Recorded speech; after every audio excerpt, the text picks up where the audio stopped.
تو بدعت تو آپ کیا کس کہ آپ بچ ہی نہیں سکتے، آپ خود سراپا بدعت ہیں. آپ کہاں تھے دور رسالت؟ آپ ہی تو نئی چیز ہے. آپ کو پیدا ہوئے 35 سال ہوئے ہوں گے، ان کو 22 سال ہوئے ہوں گے، مجھے 57 سال ہوئے، تو میں بھی بدعت، پھر سارے بدعت. اس وقت جتنے بھی زندہ ہیں سب کے سب بدعت ہیں. ان مانو کر کے اگر اس کا معنی نئی چیز لی جائے تو یہ جو سارے بدعت ہوئے تھے، یہ پنکھے بدعت ہیں، یہ بتیاں بدعت ہیں، یہ کہاں تھی سب؟ یہ آپ اسپیکر پر مجھے سن رہے ہیں، یہ بدعت ہے. اردو زبان کی بھی کوئی میری تحقیق نہیں ہے کہ سرکار کے دور میں بولی جاتی تھی صلی اللہ علیہ وسلم، یا کسی صحابی نے اردو بولی تھی. یہ لینتھر کی مسجد ہے، لینتھر کی چھتیں، یہ ماربل بچھا ہوا آپ کے فرش پر، آئل پینٹ کیا ہوا ہے. کوئی ثابت کر دے کہ دور رسالت میں مسجد اس طرح بنتی تھی جیسے آج بنتی ہے؟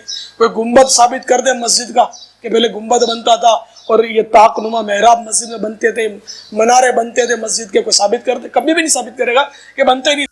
اللہ تعالیٰ اس آنے والے سال کو پوری دنیا کے مسلمانوں کے لیے بالخصوص اور باقی تمام انسانوں کے لیے بالعموم ایک خیر والا سال بنائے، آمین. اچھا، رات کو مختلف چینلز کے اوپر جو نیو ایئر کی سیرمنی ہے اس کے حوالے سے کچھ ویڈیوز آئی تھیں. یہ آپ کے سوالات تو میرے پاس آ چکے ہیں ریئل ٹائم پرچیوں کی شکل میں اسے بعد میں ڈسکس کرتا ہوں. پہلے مجھے ضمناً ایک چیز یاد آ گئی، اور وہ یہ نیو ایئر کی سیلیبریشن کے پوائنٹ آف ویو سے بعض لوگ اسے ایک مذہبی ایکٹیویٹی کے طور پر پریزنٹ کرتے ہوئے اس کے اوپر بدعت کا فتویٰ لگاتے ہیں. ایک تو اس کا وہ پہلو ہے کہ اس رات کے اندر اگر کوئی بے حیائی کا کام ہوتا ہے یا کوئی فضول خرچی ہوتی ہے ضرورت سے زیادہ، تو اسے تو یقیناً ہم کنڈیم کریں گے. اور اس کا تعلق صرف نیو ایئر نائٹ کے ساتھ نہیں ہے. جب کبھی بھی اس طرح کی ایکٹیویٹیز ہوں گی ان میں جو ایک اسراف والا پہلو ہے، قرآن و سنت کے خلاف ایکٹیویٹیز والا پہلو ہے، اس کو تو ہم کنڈیم کریں گے. اس کا اسپیسیفکلی کسی ایک رات کے ساتھ تعلق نہیں ہے.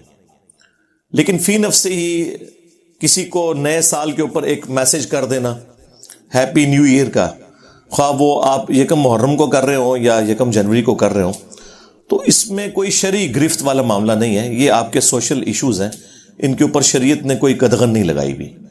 لہٰذا وہ جو حدیث جو سنن ابی داؤد کے اندر موجود ہے، من تشبہ بقوم فہو منہم، جو کسی قوم میں مشابہت اختیار کرتا ہے ان کی، وہ ان میں شمار کیا جائے گا. یہ اس کیٹیگری میں فال نہیں کرتا.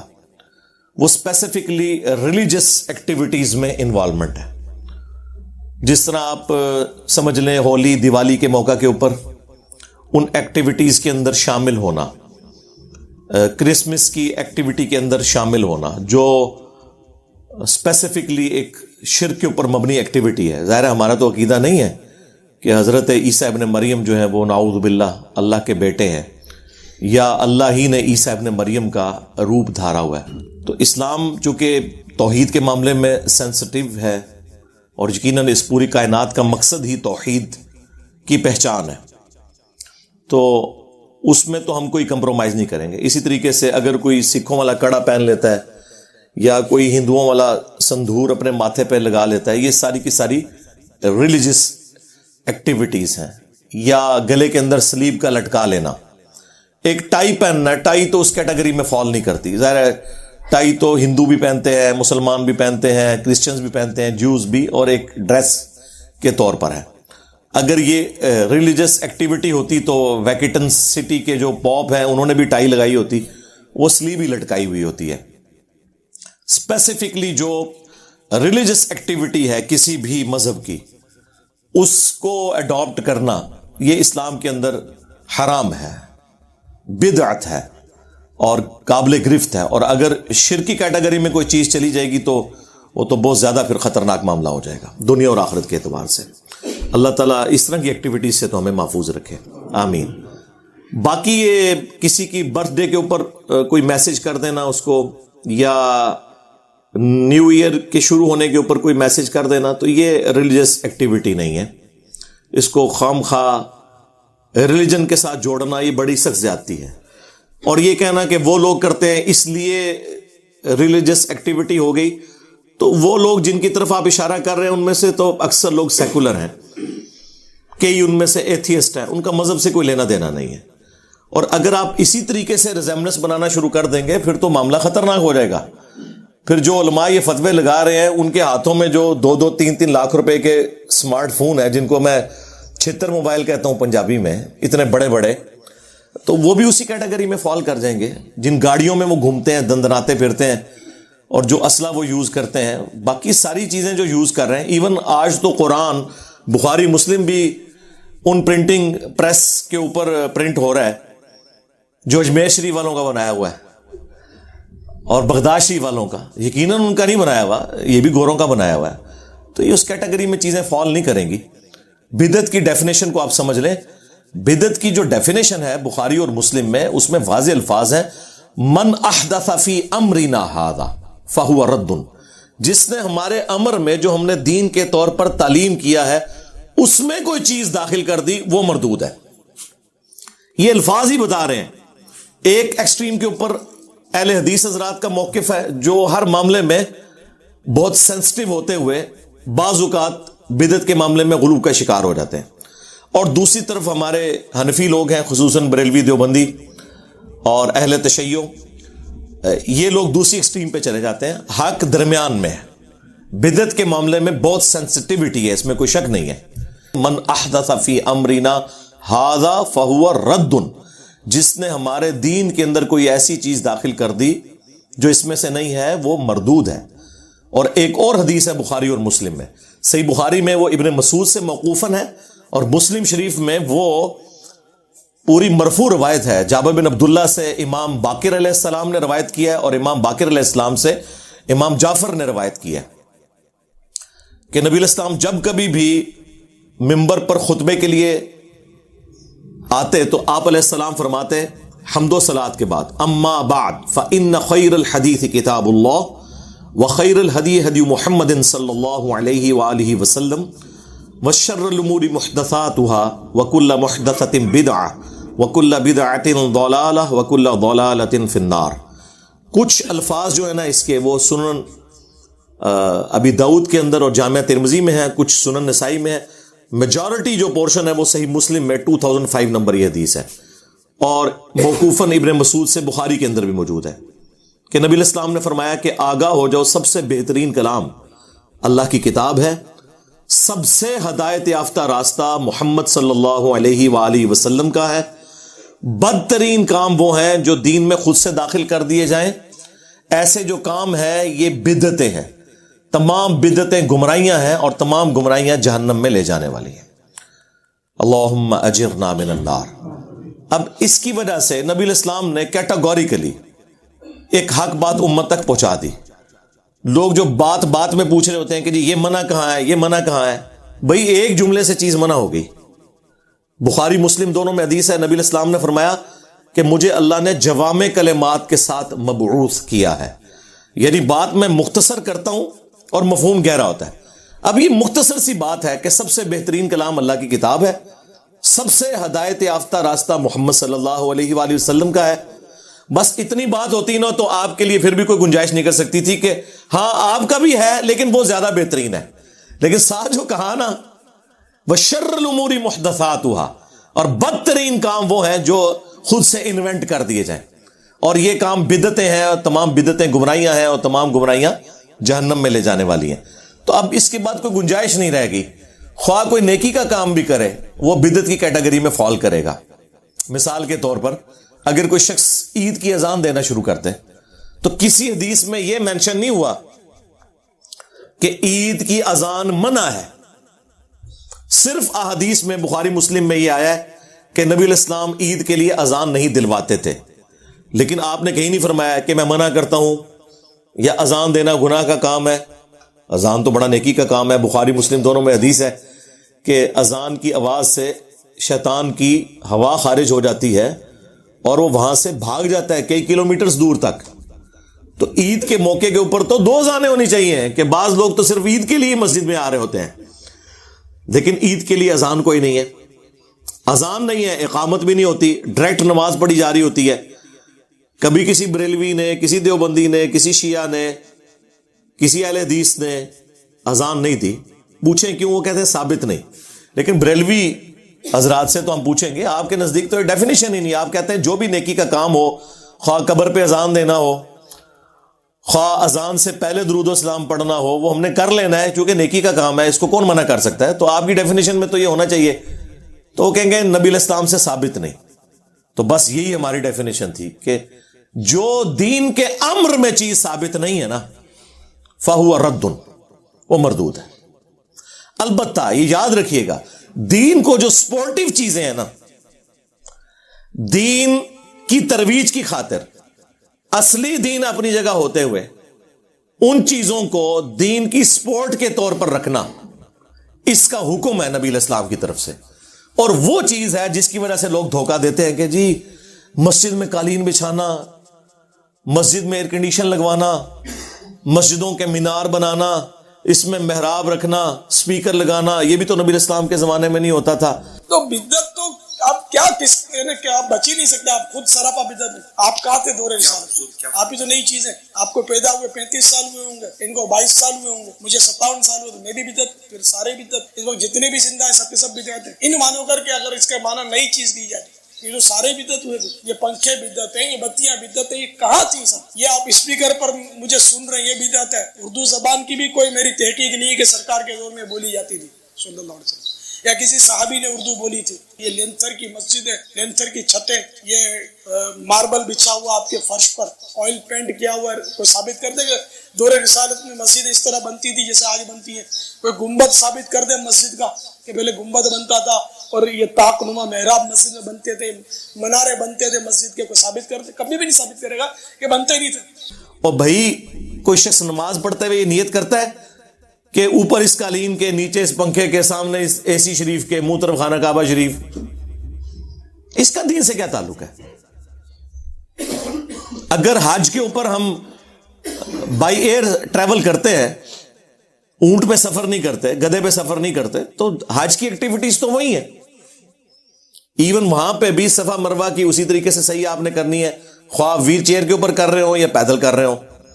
طواف کعبہ آپ سواری کے اوپر کریں یا پیدل کریں، ایکٹیویٹی تو وہی ہے۔ نبی علیہ السلام نے خود اونٹ کے اوپر طواف کعبہ کیا ہے تاکہ لوگ آپ کی زیارت کر لیں۔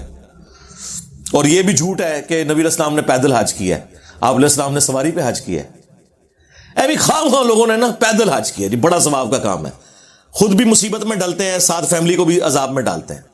بھئی اللہ نے فیسلٹی دی ہے، نبی علیہ السلام نے بھی یوز کیا، آپ بھی یوز کریں۔ ہاں اگر صرف کوئی بیچلرز گئے ہوئے ہیں تو پیدل حج کرنا آسان ہے کیونکہ آپ جلدی اپنے معاملات کو ٹیکل کر لیتے ہیں، وہ آپ جائیں گے تو آپ کو اندازہ ہو جائے گا انشاءاللہ تعالی۔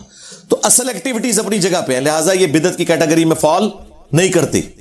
ان کی مثالیں دینا بالکل غلط ہے صرف اپنی بدعتوں کو حلال کرنے کے لیے کہ جی یہ کام بھی تو ہو رہے ہیں نا، یہ دین میں داخل نہیں ہوئے، یہ دین کو سپورٹیو ہے۔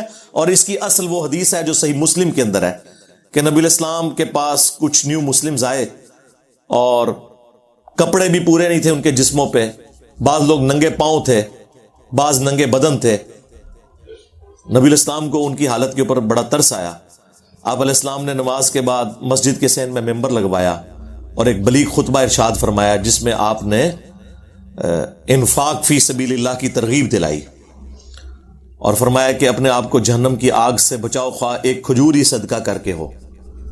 اور اتنی ترغیب دلائی کہ لوگ اپنے گھروں میں گئے۔ سب سے پہلے ایک انصاری صحابی اٹھے، وہ اپنے گھر میں گئے اور جتنا سامان ایک بڑے بورے میں آ سکتا تھا وہ انہوں نے ڈالا اور اس بورے کو گھسیٹتے ہوئے مسجد نبوی کے صحن میں حضور کے سامنے لا کے رکھا۔ صحیح مسلم کے الفاظ ہیں کہ نبی علیہ السلام کا چہرہ مبارک تھوڑی دیر پہلے جو پریشانی کی وجہ سے غم کے آثار تھے وہ اس طرح چمکنا شروع ہو گیا جیسے سورج چمکتا ہے، خوش ہو گیا آپ۔ اور اصحاب کہتے ہیں کہ وہ انصاری اس بورے کو مشکل سے ہی اٹھا پا رہے تھے، وہ اتنا بھرا ہوا تھا۔ تو نبی علیہ السلام نے اس کی طرف متوجہ ہوتے ہوئے فرمایا کہ جس نے اسلام میں اچھا طریقہ جاری کیا، جتنے لوگ اس پر چلیں گے ان کا ثواب بھی اس کو ملے گا۔ کیونکہ اس بورے کو دیکھ کے باقی لوگوں میں بھی ہمت ہوئی کہ یار اگر یہ غریب آدمی اتنا صدقہ اور خیرات کر سکتا ہے تو ہم کیوں نہیں کر سکتے؟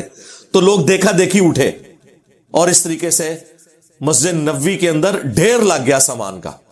تو پھر نبی علیہ السلام کا چہرہ مبارک سورج کی طرح چمکنا شروع ہو گیا۔ آپ نے فرمایا جس نے اسلام میں اچھا طریقہ جاری کیا، جتنے لوگ اس پر عمل کریں گے اس کا ثواب اس شخص کو ہوگا، اور جو عمل کر رہے ہیں ان کے اپنے ثواب میں بھی کمی نہیں ہوگی، یہ نہیں ہے کہ صرف اس ایک کو ثواب ہو رہا ہے, اس کو کلیکٹیو ثواب, ان کو انڈیویجول اپنی نیکی کا ثواب. اور جس نے اسلام میں برا طریقہ جاری کیا, جتنے لوگ اس پر عمل کریں گے اس کا وبال اس شخص کے اوپر ہوگا, اور ان کے اپنے وبال میں بھی کمی نہیں ہوگی. لوگ کہتے ہیں نہیں ہم نے مولوی سے مسئلہ پوچھ لیا, ہمارے گناہوں کا بوجھ اٹھا لے گا. اللہ کے نبی علیہ السلام نے فرمایا نہیں, اپنا آپ نے خود اٹھانا ہے, البتہ آپ کے برابر ایکسٹرا بوجھ مفتی اعظم صاحب اٹھائیں گے جنہوں نے آپ کو غلط مسئلہ بتایا ہوگا. سارا بوجھ نہیں اٹھا سکتے, آپ نے اپنے حصے کا شیئر کرنا ہے.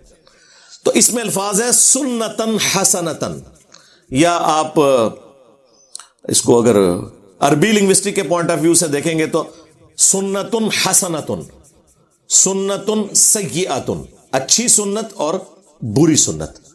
اس میں اچھی بدعت اور بری بدعت کا ذکر نہیں ہے, اچھے طریقے اور برے طریقے کا. تو طریقے تو اسلام میں اچھے جاری کرنے چاہیے. یہ ہم نے کتنا اچھا طریقہ جاری کیا ہے کہ ایک بہترین ریکارڈنگ کر کے یوٹیوب پہ چڑھاتے ہیں, پوری دنیا کے اندر لوگ الحمدللہ فیضیاب ہو رہے ہیں.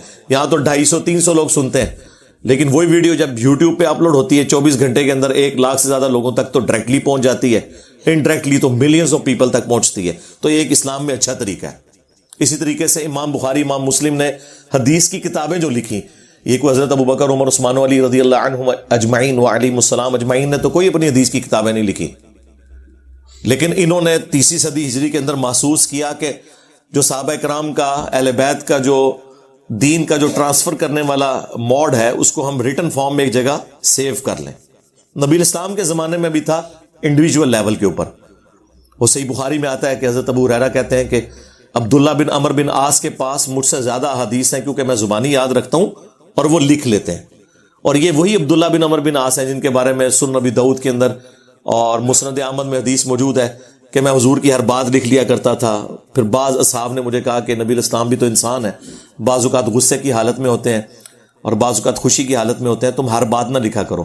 تو میں نے لکھنا چھوڑ دیا. تو نبی الاسلام نے بعد میں مجھ سے پوچھا کہ عبداللہ کیوں نہیں لکھ رہے, تو میں نے وہ عرض کر دیا. تو آپ نے فرمایا اپنی مبارک زبان کو پکڑ کے کہ اس زبان سے حق کے سوا کچھ نہیں نکلتا. صلو علی محمد و آل محمد, اللہم صلی علی محمد وعلی آل محمد واصحاب محمد وازواج محمد وامت محمد اجمعین الی یوم الدین. تو اصل موجود تھی, بعد میں پھر کتابیں تو ظاہر 30 صدی ہجری کے اندر باقاعدہ طور پہ بڑے پیمانے پہ کام ہوا. ویسے تو دوسری صدی میں بھی آلموسٹ کام ہو چکا تھا اس حوالے سے کہ الموطا امام مالک آ گئی تھی, لیکن میجارٹی کام 30 صدی ہجری کے اندر آ کے ہوا ہے. تو یہ اسلام میں اچھا طریقہ ہے. الیکٹرانک کاؤنٹر کے اوپر کاؤنٹنگ کرنا, تسبیحات کو گننا, اسلام میں اچھا طریقہ ہے. پڑھنا وہی ہے آپ نے, اس پہ اگر آپ پڑھ رہے ہیں نا یا معین الدین چشتی پار لگا دے کشتی, تو وہ غلط ہوگا. اگر آپ اس پہ سبحان اللہ الحمدللہ پڑھ رہے ہیں تو بالکل ٹھیک ہے. تسبیح کے دانوں کے اوپر پڑھنا, اس پہ الگ سے میری ویڈیوز ریکارڈڈ ہیں. تو اسلام میں اچھا طریقہ یہ قیامت تک جاری ہوگا. 1972 میں بوئنگ 747 کی پہلی پرواز سعودی عرب لینڈ کی تھی. اس سے پہلے جتنے لوگ حج کے لیے جاتے تھے نا, 5 سالوں کے اندر ان کی تعداد ڈبل ہو گئی تھی. کسی بزرگ کی برکت سے نہیں, صرف ایئر لائن کا جو سفر شروع ہوا, کیونکہ لوگوں نے کہا کہ یہ تو بڑا سیف سفر ہے, کہ ادھر 4 مہینے کا پیدل سفر, 3-3 4-4 ہفتے کا سمندری بحری جہاز کا سفر, اس میں سی سیکنس بھی ہوتی تھی, لوگوں کو وامٹنگ بھی 2-2 ہفتے, الٹیاں نہیں رکتی تھی اس اسمیل کی وجہ سے جو سمندر کی ہوتی ہے. اور کہاں جناب آپ 4 گھنٹے میں اسلام آباد سے بیٹھیں اور جدے لینڈ کر جائیں اور پتہ ہی نہ چلے سفر کا. تو اس وجہ سے یہ تعداد اسی وقت 5 سالوں میں ڈبل ہو گئی تھی. تو یہ اسلام میں اچھا طریقہ ہوا. تو اس طرح کے اچھے طریقے وقتاً فوقتاً جاری رہے, قیامت تک جاری رہیں گے, اور اس کی اصل وہ حدیث رہے گی جس کی نبی علیہ السلام نے خود یعنی اجازت دی ہے, بلکہ حکم فرما دیا اس حوالے سے کہ وہ آپ کو ترغیب دلا دی کہ آپ کو بھی ثواب ہوگا. ڈاکٹر اسرار صاحب آج دنیا میں نہیں رہے, مولانا اسحاق صاحب دنیا میں نہیں رہے, لیکن ان کی ویڈیو سے لوگ استفادہ کر رہے ہیں, ان کے لیے صدقہ جاریہ ہے. مولانا مودودی نے جو کام کیا ہے لوگ اس سے استفادہ کر رہے ہیں, صدقہ جاریہ ہے. امام بخاری امام مسلم کے لیے صدقہ جاریہ ہے. وہ بھی صحیح مسلم کے اندر حدیث موجود ہے کہ میت کو 3 چیزوں کا ثواب پہنچتا ہے مرنے کے بعد بھی. صدقہ جاریہ جو اپنی زندگی میں کوئی نیکی کا کام کیا، اور دوسرا علم کی بات، جس طرح امام بخاری، امام مسلم نے علمی کام کیا، ان کی وفات کے بعد بھی لوگ ان کو پڑھتے ہیں تو ان تک ثواب پہنچتا ہے، اور تیسرا جو نیک اولاد اس کے لیے دعا کرتی ہے۔ اولاد کے لیے تو خیر ویسے ہی ایک ماں باپ کے لیے اللہ تعالیٰ نے اسے صدقہ جاریہ بنایا ہے، وہ ایصال ثواب پہ 10 طریقے، میری ویڈیو آپ دیکھ لیں تو آپ کو کلیئر ہو جائے گا۔ لہٰذا اس سے وہ بدعت والا کانسیپٹ جو انہوں نے لیا ہوا وہ بالکل غلط ہے۔ یہ دونوں ایکسٹریمز ہیں کہ ہر چیز کو بدعت کہہ دینا اور ہر چیز کو دین میں خود سے داخل کر دینا، یہ کہہ کہ جی اسلام میں تو اچھا طریقہ جاری کرنے کا حکم ہے۔ جب ہم یہ ساری چیزیں کلیریفائی کرتے ہیں نا تو پھر یہ ایک سٹیپ آگے طے کرتے ہیں۔ جنہوں نے اپنی بدعتیں حلال کرنی ہوتی ہیں وہ کہتے ہیں کہ ٹھیک ہے، اگر شریعت کا حکم اسی طریقے سے اپلائی ہوتا ہے تو پھر ہر اس شخص کے اوپر اپلائی ہونا چاہیے جس نے نبی الاسلام کا کلمہ پڑھا ہے۔ پھر یہ تفریق نہ آپ کریں کہ صحابی بدعت شروع کر سکتا ہے اور غیر صحابی نہیں کر سکتا۔ ہم کہتے ہیں بالکل ٹھیک ہے، کہتے ہیں دیکھ لیں پھر حضرت عمر نے بدعت شروع کروا دی، تراویح کی جماعت جو کروائی تو یہ تو بدعت تھی۔ اگر حضرت عمر کو یہ رائٹ ہے تو ہمارے بزرگان دین کو کیوں نہیں رائٹ؟ اس کا پہلے تو علمی جواب ہے، بلکہ پھکی والا جواب اسے کہیں۔ علمی جواب تو ہم علم کی فیلڈ میں تو ہم سب کو برابر سمجھتے ہیں، چاہے صحابی ہو یا غیر صحابی۔ پہلے پھکی والا جواب ہے کہ خلفائے راشدین کے لیے تو اسپیسیفکلی حدیث ہے ابو داؤد ترمذی میں، علیکم بسنتی و سنت الخلفاء الراشدین المہدیین، تم میرے بعد بہت اختلاف دیکھو گے، اس وقت میری سنت کو اور میرے خلفائے راشدین کی سنت کو لازمی پکڑ لینا اپنی داڑھوں سے، اور دین میں نئی نئی بدعتوں سے بچنا۔ ہر بدعت گمراہی ہے اور یہ تمام گمراہیاں جہنم میں لے جانے والی ہیں۔ یہ اسپیسیفکلی خلفائے راشدین کے مخالفین کے لیے بات ہوئی تھی، اور خلفائے راشدین کے پیچھے نبی علیہ السلام کھڑے ہیں، تمام صحابہ کے پیچھے نہیں، خلفائے راشدین کے پیچھے۔ اور اس کے پیچھے حکمت یہ ہے کہ اگر کوئی صحابی انڈیویجول لیول کے اوپر کوئی ایسا کام کرے گا جو قرآن و سنت کے منافی ہے تو وہ اس کا ذاتی عمل ہوگا، لیکن خلیفہ راشد اگر کوئی ایسا کام کرے گا نا وہ ذاتی عمل نہیں ہوگا، وہ پبلکلی رپورٹ ہوگا اور لوگ اسے ہائی لائٹ کریں گے، اور اس ہائی لائٹ ہونے کی وجہ سے اپنا ڈیسیژن واپس لے لے گا۔ یہ آپ کو فرق سمجھ آیا؟ اس لیے خلفائے راشدین کی سنت کو لازم قرار دیا گیا۔ اب اس کی کئی ایک مثالیں ہیں، وہ پھر 1 گھنٹہ اور لگ جائے گا مجھے۔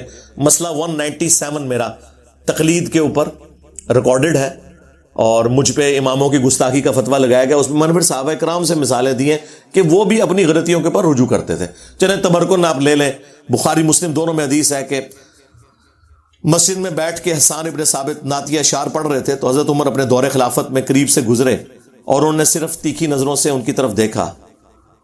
اس سے پہلے کہ حضرت عمر انہیں کچھ کہتے حضرت حسان بول پڑے، حالانکہ حضرت حسان ابن ثابت کوئی دلیر صحابہ میں سے نہیں تھے، وہ شاعر تھے، درویش ٹائپ کے تھے، اور انہوں نے کہا عمر اس طرح نہ دیکھ، تم سے بہتر شخصیت مسجد میں ہوتی تھی اور میں انہیں بھی اشعار سناتا تھا، اور وہ رسول اللہ تھے صلی اللہ علیہ وآلہ وسلم۔ تو حضرت عمر نے یہ نہیں کہا کہ تو مجھے دین سکھائے گا، میں خلیفہ راشد ہوں، میری بھی پیروی کا حکم ہے۔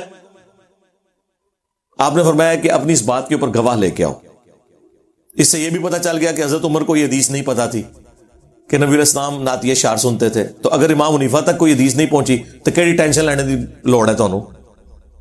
اچھا، پھر انہوں نے حضرت ابو ہریرہ کی طرف اشارہ کیا جو سامنے بیٹھے تھے، تو حضرت ابو ہریرہ نے کہا کہ میں گواہی دیتا ہوں امیر المومنین، نبی علیہ السلام نعتیہ اشعار سنتے بھی تھے، بلکہ آپ علیہ السلام نے تو ان کے لیے دعا کی کہ اللہ روح قدس کے ذریعے حسان کی مدد فرما، جس طرح تو نے جبرائیل علیہ السلام کے ذریعے حضرت عیسیٰ ابن مریم کی مدد کی تھی، وَأَيَّدْنَاهُ بِرُوحِ الْقُدُسِ جو قرآن میں آیا۔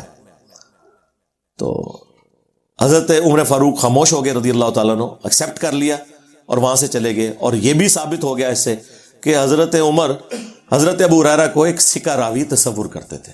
یہ بھی بعض منکرین احادیث کی طرف سے اعتراض کیا جاتا ہے، اس کے اوپر الگ سے میری ایک ویڈیو ہے، وہ اختلاف ہو گیا تھا بعد میں، لیکن وہ ایک اور نوعیت تھی، اور اس میں ہم حضرت ابو ہریرہ کو حق پہ سمجھتے ہیں۔ تو اس طرح اختلاف رائے دلائل کی روشنی میں کرنے کے اوپر خلفائے راشدین کبھی بھی اپنی پیروی کا حکم لوگوں کو نہیں دیا کرتے تھے۔ تو یہ کہتے ہیں جی وہ حضرت عمر نے تراویح کی جماعت شروع کروا دی تو انہیں کیا رائٹ پہنچتا ہے؟ تو اب علمی جواب بھی اس کا سن لیں کہ حضرت عمر نے کوئی ایسا کام دین میں نیا جاری نہیں کیا کہ جو نبی علیہ السلام نے خود نہ کیا ہو۔ انہوں نے صرف تراویح کی جماعت کی سنت کو رینیو کیا، جو آلریڈی بخاری مسلم میں آیا کہ نبی علیہ السلام نے 3 دن تک تراویح پڑھائی تھی جماعت کے ساتھ. چوتھے دن جب لوگوں کا ہجوم ہو گیا, آپ اپنے حجرے سے باہر نہیں نکلے اور فجر کے وقت نکلے, اور آپ نے فرمایا کہ مجھے معلوم ہے کہ تم لوگ انتظار کر رہے ہو, لیکن اس ڈر سے کہ یہ امت پہ نماز فرض نہ کر دی جائے میں اپنے حجرے سے نہیں نکلا. اور ایک روایت میں بخاری مسلم کے آتا ہے کہ نبی علیہ السلام ناراض ہو گئے, آپ نے فرمایا اپنے گھروں میں جا کے نماز پڑھو. بخاری مسلم میں حدیث ہے کہ مرد کی سب سے افضل نماز فرض کے بعد وہ نفلی نماز ہے جو اپنے گھر میں ادا کرتا ہے. اور مسلم شریف میں الفاظ ہیں کہ اپنے گھروں کو قبرستان نہ بناؤ, اپنی نفلی نمازوں کا کچھ حصہ اس میں پڑھا کرو, اس سے برکت ہوگی. یہ صحیح مسلم کے الفاظ ہیں. تو نبی علیہ السلام نے ترغیب دلائی. تو اس میں مجھے بتائیں, جو کام نبی علیہ السلام نے 3 دن کیا اس کو کوئی 30 دن کر لے تو بدعت کیسے ہو گیا, جبکہ وہ نفلی کام ہے. ہاں اگر حضور نے نہ کیا ہوتا, یا آپ کہتے کہ جی یہ کرنا حرام ہے, یا میں ہمیشہ کے لیے اسے منع کر رہا ہوں, اب کوئی بھی جماعت سے نہیں کرے گا. 3 دن آپ نے کیا, اصل چھوڑ دی, اور اس کی وجہ بھی بتا دی کہ مجھے خدشہ ہے کہ تم پہ فرض نہ کر دی جائے. اب نبی علیہ السلام کی وفات کے بعد بخاری مسلم میں آتا ہے کہ مسئلہ ان اٹینڈڈ رہا. حضرت ابوبکر صدیق نے اس کو اسی طرح چھوڑے رکھا, کیونکہ حضرت ابوبکر صدیق رضی اللہ تعالیٰ عنہ سنت کی پیروی کے معاملے میں بہت سینسٹیو تھے, حضرت علی بھی اور حضرت ابوبکر بھی. لیکن ان کے اگینسٹ حضرت عمر اور حضرت عثمان, وہ بعض اوقات اپنا ذاتی اجتہاد بھی کرتے تھے, اس میں کچھ معاملات صحیح بھی ہوئے اور کچھ دونوں سے مس ہینڈل بھی ہوئے, جس کی وجہ سے آج ہمیں کئی لیکچر ریکارڈ کروانا پڑتے ہیں پھر. ٹھیک ہے, لیکن حضرت ابوبکر اور حضرت علی ان دونوں میں خوبی تھی کہ وہ سنت سے ذرا بھی نہیں ہٹتے تھے. آپ کو پتا ہے جب قرآن لکھنے کا معاملہ آیا ہے اس میں بھی حضرت ابوبکر کہہ رہے تھے کہ میں وہ کام کیوں کروں جو نبی علیہ السلام نے نہیں کیا, وہی تو آپ نے لکھوائی تھی, لیکن ایک جگہ 2 گتوں میں اس طرح جمع کر کے نہیں دیا امت کو. بہرحال خیر پھر انہوں نے اس معاملے میں کہا کہ مشورہ اچھا ایکسیپٹ کر لیا. یعنی حضرت ابوبکر صدیق رضی اللہ تعالیٰ عنہ ہر معاملے میں نہ سے سٹارٹ کرتے تھے کہ پہلے میں دیکھوں گا حضور نے کیا ہے نہیں کیا, پھر آگے تکیں گے کہ اس کی ضرورت ہے کہ نہیں. پہلے تو ہوگی نہ, پھر جب کاہل کوئی کر لے گا تو ٹھیک ہے وہ ہاں. یہ پوری تفسیر آپ کو بخاری میں مل جائے گی قرآن کی کتابت کے پوائنٹ آف ویو سے, جو جنگ یمامہ ہوئی تھی اس کے بعد. بہرحال یہاں پہ ان اٹینڈڈ رہا مسئلہ حضرت ابوبکر صدیق کے دور میں. حضرت عمر کے بھی بخاری کے الفاظ ہیں کہ کچھ عرصہ شروع کے کچھ سال یہ ان اٹینڈڈ رہا مسئلہ. پھر حضرت عمر نے ایک دن مسجد میں آئے, بخاری کے الفاظ ہیں, دیکھا کہ لوگ ٹولیوں کی شکل میں نا ایک ایک حافظ کو آگے رکھ کے تو نفلی نمازیں مختلف جگہ مسجد میں ادا کر رہے ہیں. اس کا مطلب یہ ہے کہ آلریڈی کئی جماعتیں مسجد میں ہو رہی تھیں, اس کو کوئی بدعت نہیں سمجھ رہا تھا, کیونکہ ہر بندے کو تو قرآن زبانی یاد نہیں ہے, اور اس وقت تو لوگ لکھنا پڑھنا بھی بہت کم لوگ جانتے تھے. تو ایک ایک مرضی کا حافظ آگے کیا, ایک کونے میں قرآن سن لیا. ان کے لیے تو قرآن ایک مزے کی چیز تھی نا, جس طرح آپ رات کو سٹوری سن کے سوتے ہیں کیونکہ آپ کی اپنی زبان میں ہے, ان کے لیے تو قرآن ان کی اپنی زبان میں تھا, وہ تو انجوائے کرتے تھے اسے. تو نبی علیہ السلام کی وفات کے بعد یہ ٹولیوں کا سلسلہ جاری رہا. پھر حضرت عمر نے کچھ عرصہ تو دیکھا اپنے دور خلافت میں, پھر آپ نے کہا میں ان ساروں کو ایک امام کے پیچھے کیوں نہ جمع کروں. تو پہلا جھوٹ تو یہ ہے کہ حضرت عمر کے اوپر یہ بہتان ہے کہ انہوں نے جماعت شروع کروائی, غلط ہے. کئی جماعتوں کی ایک جماعت کی جماعت شروع نہیں کروائی, جماعت خود حضور نے کروائی تھی صلی اللہ علیہ وآلہ وسلم, اور اس کو چھوڑنے کی وجہ یہ بتائی تھی تم پہ فرض نہ ہو. تو حضور کے بعد تو وہی نازل نہیں ہونی تھی, اس لیے صحابہ کرام اپنے اپنی ٹولیوں میں پڑھتے تھے. اور حضرت تمیم داری کو اور ابی ابن کعب کو صحیح بخاری میں آتا ہے حکم دیا کہ انہیں نماز پڑھائیں. اور الموطا امام مالک میں الفاظ موجود ہیں کہ انہیں حکم دیا کہ 11 رکعتیں پڑھائیں ان کو.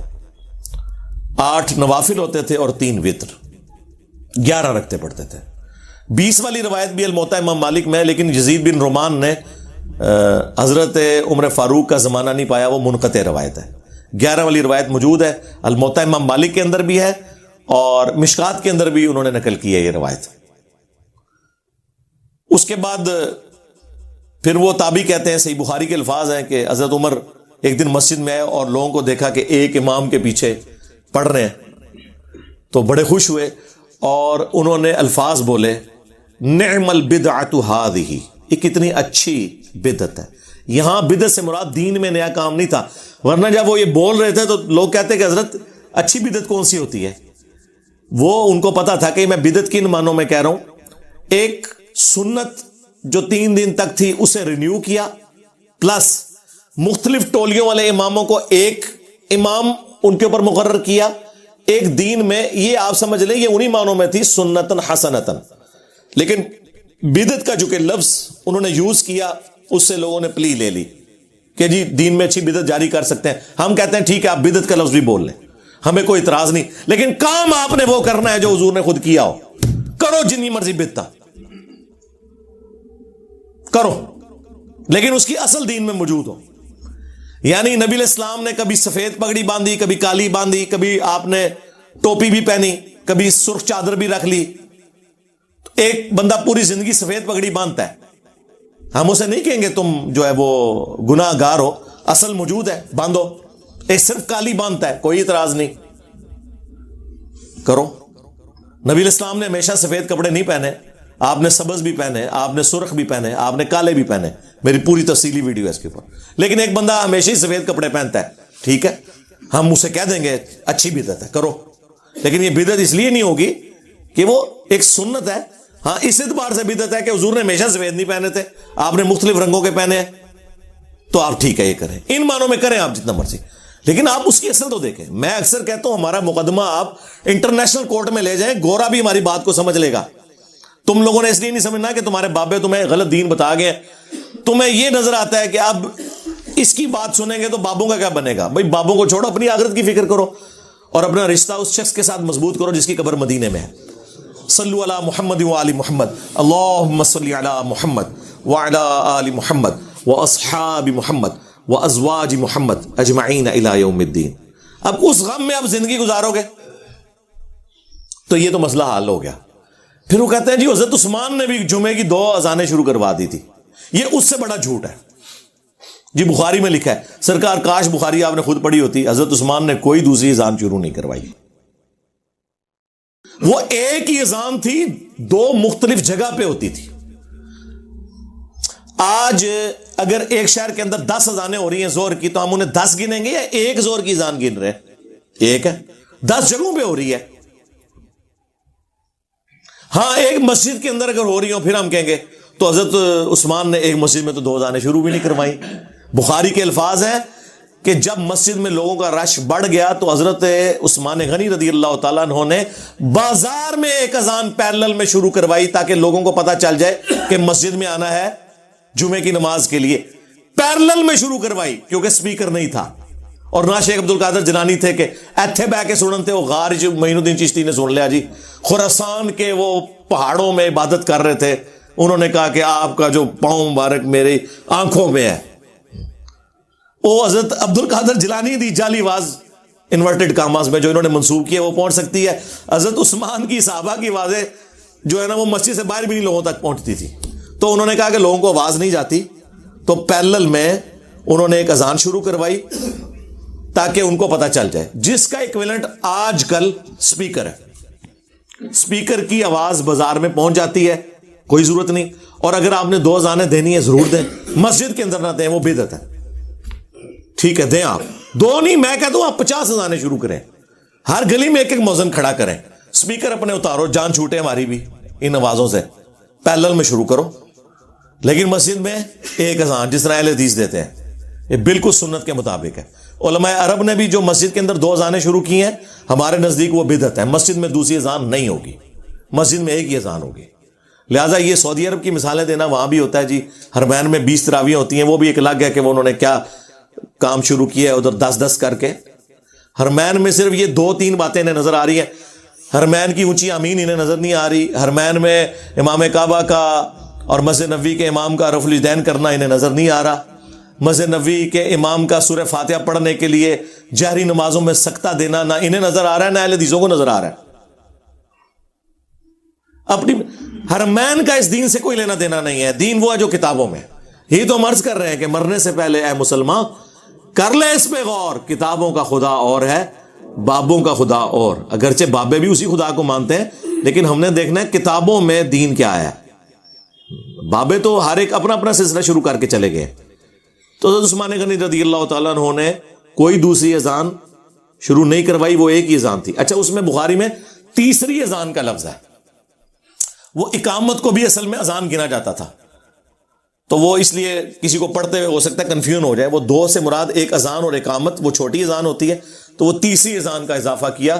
وہ اس اور یہ پتہ ہے ان کو, حنفیوں کو پتہ ہے, وہ بھی اس کو جب شرح لکھتے ہیں نا اپنی بریلوی دیوبندی, تو وہ لکھتے ہیں کہ یہاں دوسری اذان سے مراد اقامت ہے اور تیسری سے مراد وہ دوسری اذان ہے جو پیرلل میں شروع ہوئی تھی بازار کے اندر. تو وہ آپ کریں. اس سے کیسے کوئی بدعت کا ثبوت لینا شروع کر دے گا؟ اس طرح مختلف قسم کی انہوں نے یعنی باتیں بدعت کے حوالے سے مشہور کی ہوئی ہیں. نبی علیہ السلام تو ان معاملات میں اتنے سینسٹیو ہیں کہ بخاری مسلم دونوں میں حدیث ہے کہ نبی علیہ السلام نے وضو کے بعد ایک دعا تعلیم فرمائی. اس میں الفاظ تھے بِنَبِيِّكَ الَّذِي أَرْسَلْتَ, میں اس دین کے اوپر, کتاب کے اوپر ایمان لے کے آیا جو تیرے نبی کے ساتھ نازل ہوئی. اس صحابی نے وہ دعا حضور سے یاد کی. اس کے بعد جب نبی علیہ السلام کے سامنے پڑھی تو اس نے بِنَبِيِّ کا کی بجائے کہہ دیا بِرَسُولِ کا, اور یہ بہتر الفاظ ہے. رسول سپرلیٹو ڈگری ہے. مسند احمد میں حدیث موجود ہے, مشکات میں بھی, کہ 1,24,000 انبیاء ہیں لیکن ان میں سے رسول صرف 315 ہیں جو صاحب شریعت ہیں, باقی صرف انبیاء ہیں. تو اس نے بہتر ڈگری استعمال کی, بِرَسُولِكَ الَّذِي أَرْسَلْتَ. تو نبی علیہ السلام نے منع فرما دیا. آپ نے فرمایا تم وہی کہو جو میں نے تعلیم کی ہے. نبی علیہ السلام کی سینسٹیوٹی کا یہ لیول تھا.